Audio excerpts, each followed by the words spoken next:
Assalamualaikum warahmatullahi wabarakatuh. Perkenalkan, nama saya Mahardika Arka dengan NIM 11231037 dari Institut Teknologi Kalimantan Informatika, kelas Sistem Terdistribusi dan Paralel A. Pada video kali ini saya akan mendemonstrasikan sistem yang telah saya bangun, yaitu sebuah Distributed Synchronization System berbasis 3 node terdistribusi yang dikontenerisasi menggunakan Docker. Dalam dunia sistem terdistribusi modern, salah satu tantangan terbesar adalah bagaimana beberapa node yang berjalan secara independen bisa bersinkronisasi secara konsisten, tanpa adanya konflik data, tanpa kehilangan pesan, dan juga tanpa satu titik kegagalan. Tugas ini mensimulasikan skenario tersebut secara nyata. Proyek ini bertujuan untuk mengimplementasikan 3 mekanisme utama dalam sistem terdistribusi. Yang pertama itu adalah Distributed Log Manager, menggunakan algoritma Raft konsensus untuk memastikan hanya satu proses yang bisa memegang kunci pada satu waktu. Dan kedua ada Distributed Queue System, menggunakan teknik consistent hashing untuk mendistribusikan antrian pesan ke beberapa node secara merata dengan jaminan at least once delivery. Dan yang ketiga adalah Distributed Cache Coherence, menggunakan protokol Messi untuk menjaga konsistensi data cache di seluruh node, termasuk invalidasi otomatis dan replikasi georegional. Selain 3 fitur wajib itu, proyek saya juga mengimplementasikan fitur bonus, yaitu ada Geo-Distributed System dengan mensimulasikan multi-region. Yang saya buat itu ada US East, South East, dan juga EU West. Dan yang kedua itu ada security dan encryption untuk komunikasi antar node. Dan semua komponen ini dijalankan di dalam Docker container yang kemudian diorkestrasikan menggunakan Docker Compose. Oke, selanjutnya ini adalah diagram arsitektur yang sudah saya buat. Sistem ini terdiri dari beberapa lapisan, mari kita bahas satu persatu. Nah, layer pertama itu ada lapisan Docker Compose sebagai orkestrator yang mengelola seluruh kontainer dalam satu jaringan bridge bernama Disk-Sync. Di dalam jaringan ini ada 3 node utama. Yang pertama ada node 1 berjalan di port 8001 yang mengsimulasikan region US East. Yang kemudian ada node 2 berjalan di port 8002 yang mensimulasikan region AP Southeast. Dan yang ketiga ada node 3 berjalan di port 8003 mensimulasikan region Europe West. Ketiga node ini saling berkomunikasi satu sama lain menggunakan HTTP, RPC secara sinkron melalui protokol RAF. Selain 3 node tersebut, ada juga Redis yang berjalan di port 6379 sebagai penyimpanan state yang berfungsi sebagai memori bersama untuk seluruh sistem. Kemudian di sisi kiri ada 2 kategori entitas eksternal, yaitu ada clients, yang dimana aplikasi yang menggunakan sistem ini bisa berupa web app, mobile app, ataupun service SDK.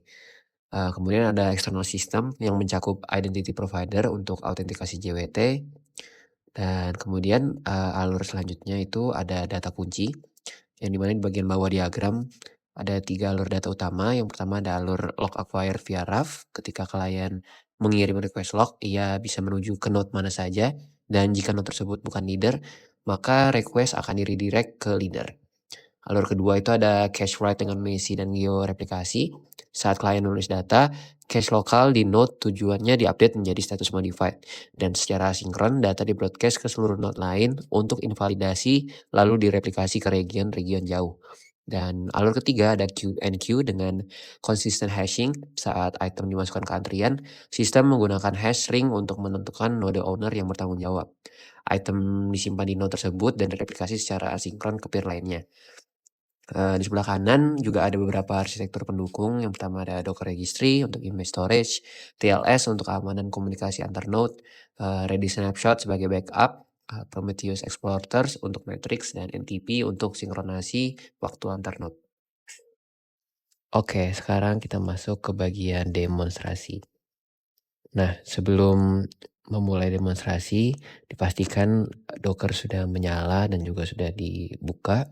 Kemudian setelah itu langsung saja kita ketik Docker Compose Up Build di terminal. Dan kemudian proses compose akan mulai dijalankan.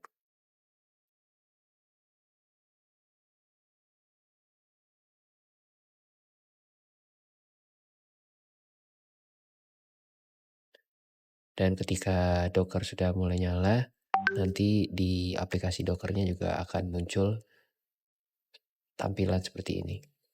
Oke, sekarang kita akan masuk ke browser dan saya akan mendemonstrasikan execute API melalui tampilan Swagger Open API. Oke, di sini dapat dilihat saya sudah membuat dan menyediakan semua API yang akan digunakan dan juga terdapat 3 node utama, yaitu ada node region US East, region AP Southeast, dan juga region Europe West yang mensimulasikan geo-distributed systemnya. Oke, langkah pertama mari kita execute endpoint RAF untuk mengecek siapa yang menjadi leader dari cluster RAF saat ini. Bisa kita lihat dari respon ini, Node 3 saat ini berperan sebagai leader, sementara Node 2 dan Node 3 adalah follower. Sekarang mari kita coba melakukan acquire lock, tapi menggunakan Node 1 yang kita tahu bahwasannya itu bukan leader. Seperti yang bisa kita lihat, sistemnya akan memberikan respons redirect atau error yang menyatakan bahwa node ini bukan leader. Ini membuktikan bahwa sistem kita mengikuti protokol RAF dengan benar. Sekarang kita coba lagi, kali ini langsung ke node leadernya. Dan sekarang kita lihat bahwa responsnya menunjukkan acquire-nya berhasil. Dan sekarang klien 1 sekarang memegang lock untuk resource database A. Oke, sekarang mari kita coba misalnya apabila ada klien lain, kita sebut saja klien 2 yang juga ingin mengakuisisi lock yang sama. Oke, sistem akan merespons bahwa klien dari klien 2 itu diterima, namun ketika kita mengecek lagi di status, dilihat bahwa statusnya menunjukkan klien 2 berada pada waiting list. Oke, sekarang mari kita coba untuk merilis lock klien 1 dengan mengisi resource-nya dan juga kliennya. Dan kita lihat di sini statusnya sudah unlock. Nah, namun kita lihat di sini ketika kita cek di stats, klien 2 masih ada di waiting queue. Ini artinya meskipun lock sudah dilepas, klien 2 tetap harus melakukan acquire secara eksplisit agar bisa memegang lock. Oke, setelah kita sudah melakukan acquire lock lagi dengan klien 2 dan kita lihat statusnya, di sini dapat lihat bahwa akhirnya status untuk resource A ini sudah diambil oleh klien 2. Oke, selanjutnya mari kita masuk ke demonstrasi fitur distributed queue. Pertama, mari kita coba melakukan enqueue dengan memberikan respons.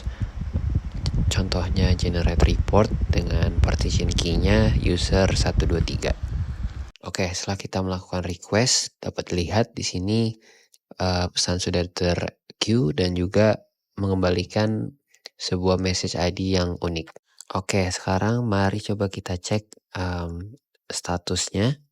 Oke, dapat lihat bahwasannya status memberikan respons total pesan 1 dan juga total pesan pendingnya 1. Sekarang mari kita coba menggunakan node lainnya untuk membuktikan apabila pesan ini terkirim ke semua node. Oke, setelah kita cek status lagi, dapat lihat bahwa responsnya tetap sama, yaitu total pesannya 1 dan pendingnya 1. Oke, sekarang mari kita coba untuk dequeue pesan yang sudah kita kirim tadi. Dan disinilah respons body-nya memberikan statusnya sudah menjadi processing. Dan ketika kita cek di status, sekarang responsnya pendingnya sudah menjadi 0.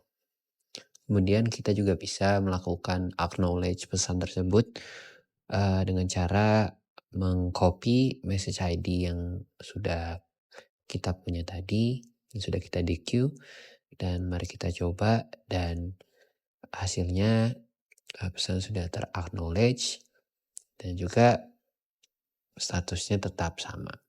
Oke, sekarang selanjutnya kita ke fitur berikutnya yaitu cache atau cache. Nah, di sini mari kita coba langsung membuat cache pertama yang dimana saya mencoba key-nya itu adalah harga Bitcoin. dan value-nya ini harganya tersebut yaitu contohnya 60.000. Nah, di sini response body-nya mengirimkan statusnya oke dan key-nya harga Bitcoin. Dan ketika kita cek stats-nya, di situ cash size-nya udah mulai terdaftar 1. Dan ketika kita ngecek state-nya di sini state-nya muncul dan value-nya itu modified. Nah, sekarang mari kita cek ke node lainnya dan sekarang mari kita cek stats-nya. Nah, stats-nya di sini masih 0 yang dimana artinya cash-nya tidak ada. Dan coba kita cek state-nya dan state-nya juga sama, masih tidak ada atau masih 0 yang dimana belum kita ambil cash-nya. Sekarang caranya kita akan mengambil cash-nya dengan melakukan get dan mengisi key-nya dengan harga Bitcoin. Dan di sini sudah terlihat bahwa statusnya itu menjadi hit.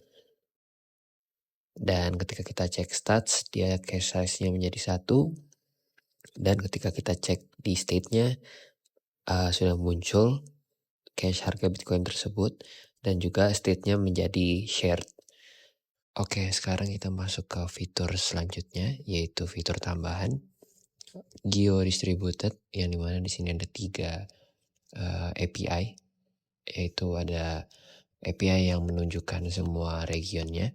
Di sini seperti yang sudah dijelaskan sebelumnya, mensimulasikan 3 area server, yaitu ada US East, AP Southeast, dan juga Europe West. Dan juga masing-masing simulasi server memiliki latensinya masing-masing seperti berikut. Dan juga memiliki replication statusnya. Baik, sekian dari video saya. Apabila ada salah kata mohon dimaafkan. Assalamualaikum warahmatullahi wabarakatuh.